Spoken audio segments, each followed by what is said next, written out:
fixed. We don't have an essence. And most people, I think, would be able to accept that. But the idea of self is very pronounced and insidious, and it's a very hard concept to not affect the way your worldview. So, like, even though I don't really think there's a John Turner essence, I still kind of think there's a John Turner CEO.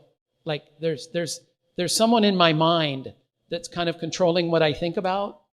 There's kind of an air traffic controller in my head that's in charge of my thoughts. And the scary thing is when you meditate, you have waves of emotion that come over you, and there really is no input. That's the other scary part. You're sitting in a quiet room. It's very peaceful. Incense are burning. And suddenly you feel very anxious and you start to sweat. And then you get frustrated and angry. And then you get incredibly bored.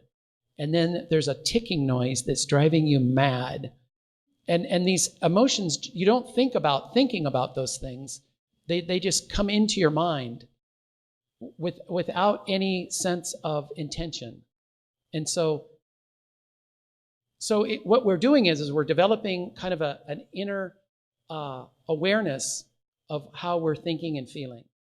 And in Buddhism, there is kind of a sense of two minds. There's kind of the monkey mind, and there's kind of this background mind that's kind of aware and just kind of embraces and sees.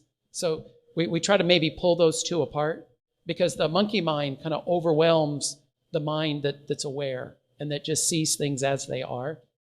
And one scholar said that this consciousness, this background, it's like a blank movie screen, is Amida Buddha.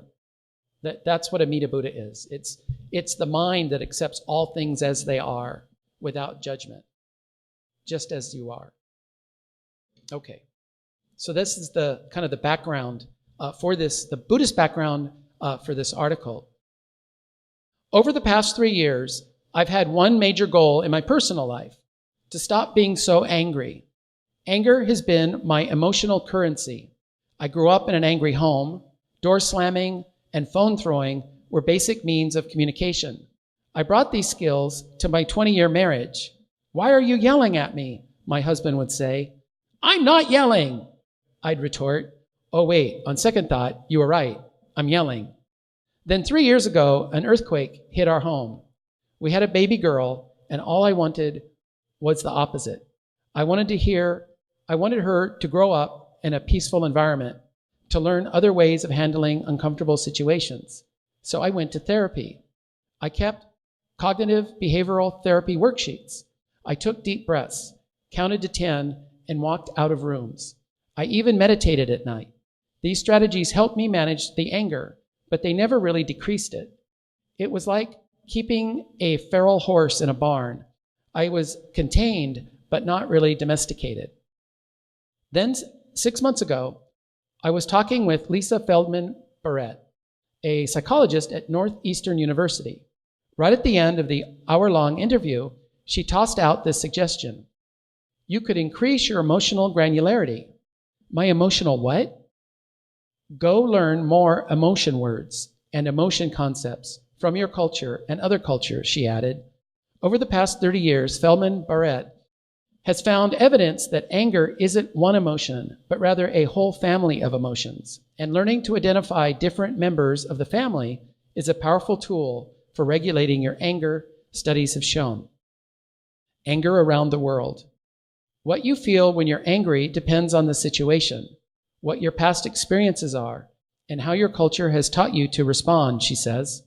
As a result, there is actually enormous variation in the types of anger in the United States, like exuberant anger when you're getting pumped up to compete in sports, or sad anger when your spouse or boss doesn't appreciate you.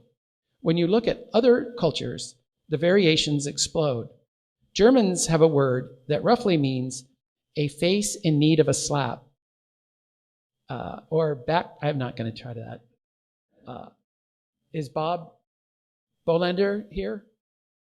No? Okay. He could say it. Bob Bolander could say it. It's like you're so furious with someone that you look at their face, and it's as if their face is urging you to punch them, Feldman Barrett says. It's a great emotion. Ancient Greeks differentiate between a short-term anger that doesn't stick around with a long-term lasting anger that's permanent. Mandarin Chinese has a specific word for anger directed toward yourself. It's literally a combination of regret and hate. So I didn't look this up, but what happens is I've talked about compounds before, like self-power and other power. So I would bet that that first character is regret. The second character is hate. And that's the word for anger. That compound is the word for anger. And this is why we can't really translate Chinese compounds literally, right? Says linguist Yao at Hong Kong Polytechnic University, you regret something you did so much that you're angry at yourself, she says. I don't know what that is. I don't know what, huh? Oh, ties. I thought I misspelled the, or I have a lot of typos, so I assumed that was a typo. Thank you very much. Ties have at least 7 degrees of anger, says linguist at the University of Hawaii. We don't walk around saying, I'm angry. That's too broad, she says. We may start with, I'm displeased and I'm dissatisfied, and then increase the intensity, she says. And India is a treasure trove of angers. There is a common form of anger, which means like when eggplant hits the hot oil. Who says Abhijit Paul, who teaches South Asian literature at Middlebury College. So we've discussed this before. This thing about not having a lot of granularity is really pronounced in English in America. We have words, but they tend to be fairly extreme and dualistic. Like I've told you before, you can have a friend or a lover, but we don't have a lot of words in between. Or you could love, you could like, you could hate, but we don't have a lot of nuanced words. So supposedly, that makes English the preferred language for law and science, but it's not that great for poetry. It's difficult for these granular shades of emotion or nuance. So you would say that English is not as nuanced a language as perhaps Chinese is. So when you look up a kanji character in a kanji dictionary, it's really kind of shocking because it'll have like 13 different words, right? And they don't really, it's like Sesame Street. They're not the same words. They really move a lot. There's a huge variance. And the way Chinese people know what you mean is by context, by facial expression and tone of voice. So it makes the language difficult. And I have a lot of Chinese friends when I worked as a programmer. I asked them, well, how do you know which one of these 13 definitions to use when you're listening to someone? And he looked at me and smiled and he said, we just know. I'm like, what does that mean? We just know. But if you grow up in a language and you're a native speaker, I mean, you just know. You suddenly become like really angry at hearing something shocking or learning something that you really, really dislike, Paul says. Indians also differentiate between political anger, which you have for the ruling class or the boss man, and personal angers. You have, which you would have for a friend, family, or neighbor. You would never mix the two and express political anger in a personal relationship, Paul says. So I thought that was interesting, right? We have political anger bleeding into personal anger right now. And I've read a lot of stories about families that they're not meeting for Thanksgiving anymore because, it's a serious problem. There's a couple family members that are like super pro-Trump, and there's a couple family members who are still super pro-Hillary, and they just have decided that it's best not to be together. And so this has been a real problem. There's also a very interesting anger that is a loving anger, Paul says. You express this emotion toward a spouse when your spouse has angered you, but you can't help them. Only love them, he says. It's a mixed bag of love, grief, sorrow, and anger. Personalize anger to help regulate it. So in many ways, anger is like wine. There are these major varieties, such as Chardonnay and Pinot Noir, but each vintage has its own unique combination of aromas, flavors, and potency. The more you practice you have at detecting and naming these nuances, the better you understand wine. And if you learn to detect all the various flavors and nuances of anger and label them, you can start to handle your anger better, says psychologist Maria Gendron at Yale University. There's definitely emerging evidence that just the act of putting a label on your feelings is a really powerful tool for regulation, Gendron says. It can keep the anger from overwhelming you. It can offer clues about what to do in response to the anger. And sometimes it can make the anger go away. So I think by labeling it, you can figure out the source of your anger. Because sometimes you're just pissed off and you don't know why. And so that's a big help. The idea is to take a statement that's broad and general, such as "I'm so angry," and make it more precise. Take the Thai "I'm displeased" or the German "Backpfeiffengeist." That's pretty good. Not knowing any German, I think I did really good on that. Psychologists call this strategy emotional granularities. Studies show that the more emotional granularity a person has, the less likely they are to shout or hit someone who has hurt them. They are also less likely to binge drink when stressed. On the other hand, people diagnosed with major depressive disorder are more likely to have low emotional granularity compared to healthy adults. There's a whole arm of research showing how functional it is to have finely tuned categories for our experiences, Gendron says. So this is kind of a fancy way of being self-aware. It's being mindful and self-aware. Emotional granularity is like watching HD TV versus watching regular TV. It lets you see your anger with higher resolution, Gendron says. It gives you more information about what that anger means, whether you value that experience and choices about what to do next, she says. The last part is key. Being granular with your anger helps you figure out what's the best way to handle the situation, or whether you should do anything at all. For instance, if you're feeling a quick burst of anger, which you know will fade rapidly, then maybe doing nothing is the best strategy. And you don't have to limit yourself to the labels that already exist, Gendron says. Be creative. Analyze what's causing your various angers. Give them specific names and start using the terms with family and coworkers. Now, this might really irritate people if you say, "Oh, you're being back in Sleckengleist." That might not work. But I do this a lot at home. If I start to get angry at someone, there's kind of a Buddhist technique of saying that, like, in a week, you won't even remember this. Like, in a week, it'll be so far in your rearview mirror, you will completely forgot about it. So do you really want to ruin the day? And Linda and I do this a lot. Like, the only time we have words with one another is when we're tired or hungry. And so they're not really fights, right? We're just hungry. And there's no point in ruining the whole evening just because we haven't eaten dinner yet. And so we're very aware of that. And we look at each other and say, we're hangry, we're not angry, we need to eat. And then the evening's wonderful.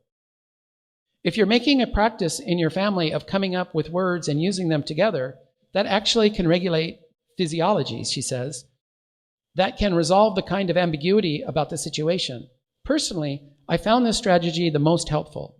I started paying attention to what typically triggers my anger at work and at home, and I found 3 major types, which I named. Illogical anger. This emotion happens when somebody at work makes a decision that seems completely illogical.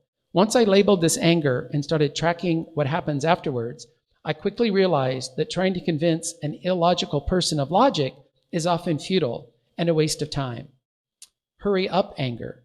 This is the anger I feel when someone else is not doing something fast enough. Yes, I'm talking about the driver of the gray Prius at the stoplight this morning, or the 3-year-old who will not put her shoes on fast enough. Once I labeled it, I realized the cars, people, and toddlers eventually move. Huffing and puffing doesn't make it any faster. This word's kind of hard. Dysynophious anger. I think the reason why I have so much trouble reading is I was a math computer science major.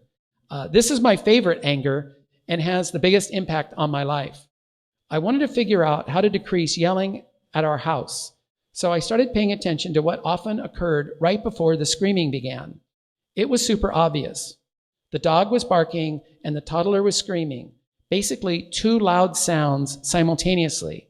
So my husband and I made up dyssynophous anger from the Latin for two sounds. Now when my husband says, I have dyssynophous anger, Michelin, we know exactly what to do. Put the dog on the porch and pick up the baby. And I know he's not angry at me. He just wants some peace and quiet. So another thing, too, about figuring out what you're angry about is I think it helps in relationships if you're clear about why you're upset and you can discuss it. Like, I went to an obsessive compulsive seminar, and I found out that one of my relatives is an orderer. They like things to be ordered.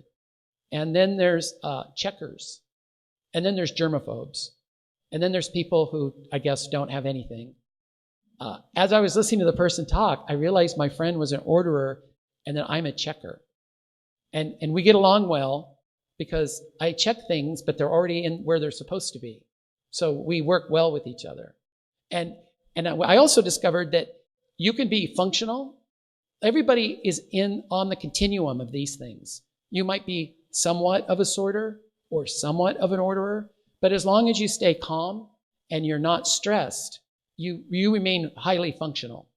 So, like, I did check my backpack 3 or 4 times today to make sure I had my computer, but I don't get to church at 8 o'clock and say, did I turn off the coffee?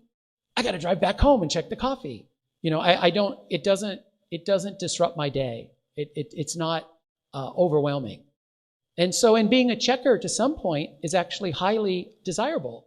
I mean, a good minister doesn't forget his Dharma talk at home, right? You don't forget your robes. So as long as it's at a safe level, and I'm aware of it, it's actually a very important asset. But if it goes too far, you never get out of the house, right? You can't get to church because you're constantly checking things. And I like this essay too because none of it's negative. None of this is negative. These are normal feelings that you just need to be aware of and manage them properly. So, any thoughts or comments, or did it ring any bells? Or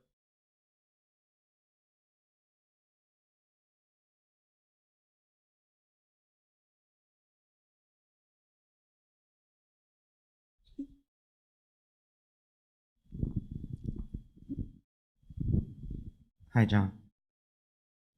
What you said about meditation, for me, what I've noticed is that the meditation helps me get used to my mind or how it works.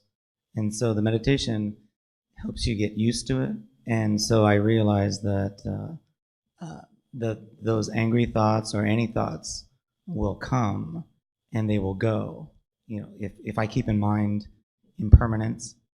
And so I think of the anger, and I'm going to use the fighting demons as a label.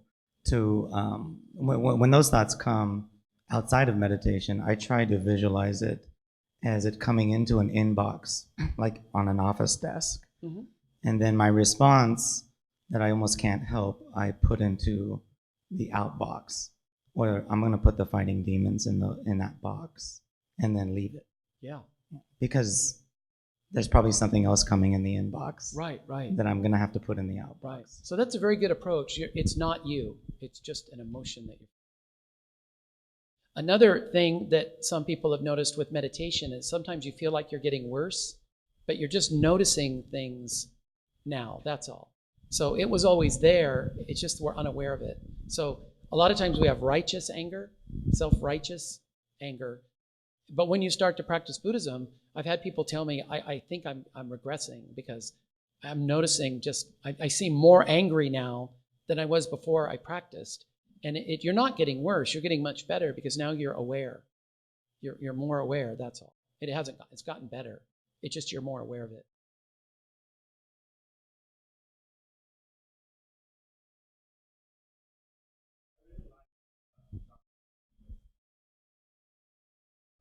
Talked about naming it, and I'm a big Beyonce fan, and she says if you liked it, then you should have put a ring on it. So to remember this, I'm gonna say if it angered you, you should put a name on it.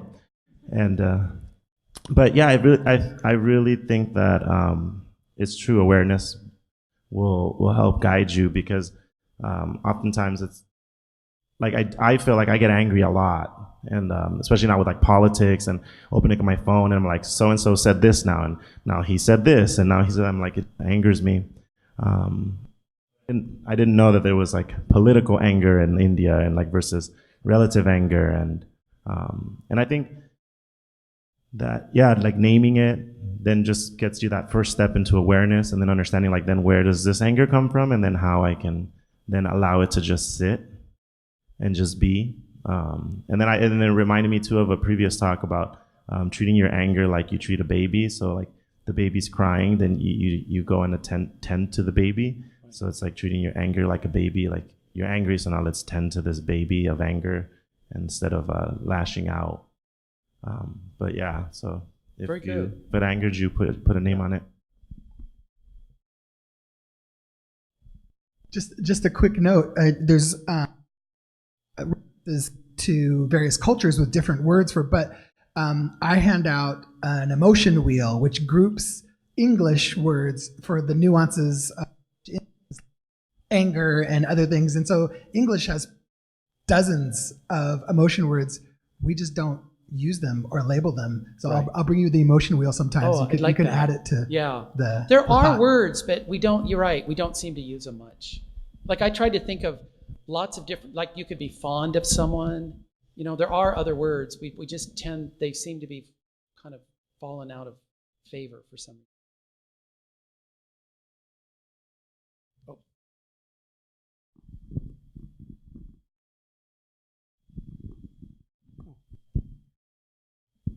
Yeah, I'm a Rihanna fan. So I always go back to the line. What was that line? Made friends with a monster under my bed, get along with the voices inside of my head. This is like a wrap-off. I like this. I got some M&M too if you want some. No, this is great. I like this. Oh, he's coming with another lyric. Not a rap battle. But what the work I do with my clients when they come in having anger issues and they want to help resolve them is labeling the emotions. Because what I teach is like the emotional iceberg. So you see above the surface level is the anger. And oftentimes that's what society says is acceptable to show.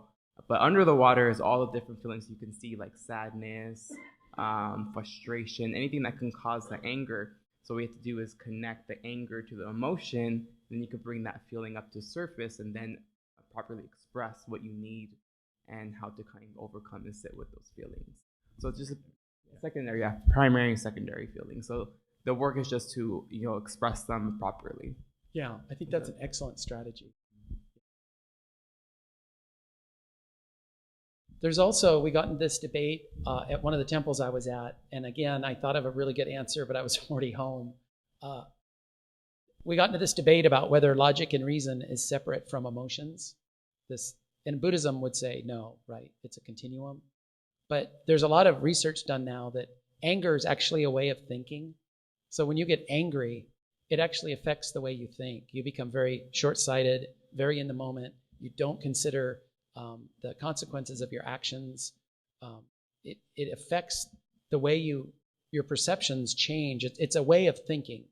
So it really affects everything you do. And I think when you name it, you're kind of objectifying it, and you're not immersed in it, and you can deal with it. So this act of naming something, I think, makes it something objective and external that you could manage. Because you become, the way they've done studies, the way the decisions you make and the way you think is altered when you're angry. So they're not, there's a famous MIT AI guy named, I can't remember his name, but he talks a lot about this, that these are all just ways of thinking. Jealousy is a way of thinking. It's not different from logic and